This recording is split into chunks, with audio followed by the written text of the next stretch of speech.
নমস্কার বন্ধুরা, তোমরা সবাই কেমন আছো? আশা করছি তোমরা সবাই খুব ভালো আছো। আমি আজকে আমার ভিডিওটা এখান থেকে শুরু করছি। তো দেখো, আবার মেয়ে মিলে একটু কাজ করে নিচ্ছে, আর এদিকে আমি ঘর ঝাড় দিচ্ছিলাম। মেয়ে আমার থেকে বারুনটা নিয়ে ঘরটা ঝাড় দিয়ে দিচ্ছে।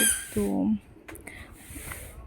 মানে ছোট মানুষ তো ভালোই ঝাড় দিচ্ছিলো। তারপর দেখো বিকালে মেলায় যাওয়ার জন্য রেডি হয়েছি। আমি মেলায় যাবো মাছ দিয়ে, মানে বাবার বাড়ির ওখানে। তো আমার ননদ আমাকে দিতে এসেছিলো, কারণ আমি আর মেয়ে একা যাবো, ট্রেনে যাব।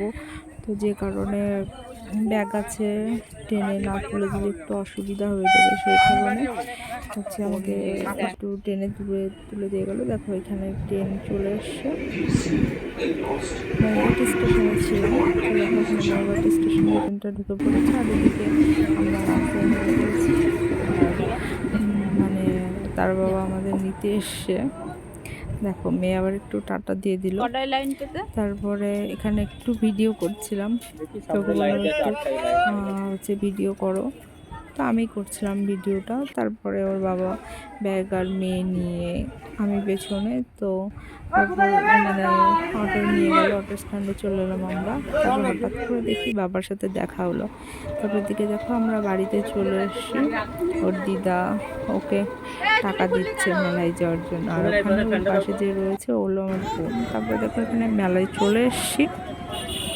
মেলায় প্রথমে ঢুকেই নাগরদোল্লা, তারপরে বাচ্চাদের অনেক রকম খেলার যে ইয়েগুলো হয় সেগুলো। তারপরে এদিকে দেখো মেলার মধ্যে, এটা মেলার মধ্যে তো চারিদিকে দোকান, তারপরে অনেক কিছু, বাদাম বলো, জিলাপি বলো। তো রথের মেলায় তো জিলাপি থাকবেই, রথ বলে কথা, জিলাপি না থাকলে বাড়িতে দেখো মকটেলও কিন্তু ছিল, মকটেলও খাচ্ছি বাচ্চারা, কিন্তু আমরা ট্রাই করি। তো যাই হোক, সবাই ভালো থেকো।